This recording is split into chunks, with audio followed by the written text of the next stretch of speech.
ఎన్ని రోజులు ఇవే మాటలు వినాలరా నేను? నీకు ఉద్యోగం రాదా? ఎవరింటి ముందుకు వచ్చి ఏ మాట మాట్లాడతాడో అని బిక్కి బిక్కుమంటే భయంతో బతుకుతున్నాం చూడు. నేను మీ నాన్న చావాలరా, నువ్వు కాదు.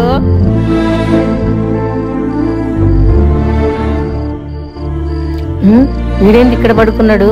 రే సిద్ధు, రే సిద్ధు, ఏంద్ర ఇక్కడ పడుకున్నావు? లోపల పోయి పడుకోపో.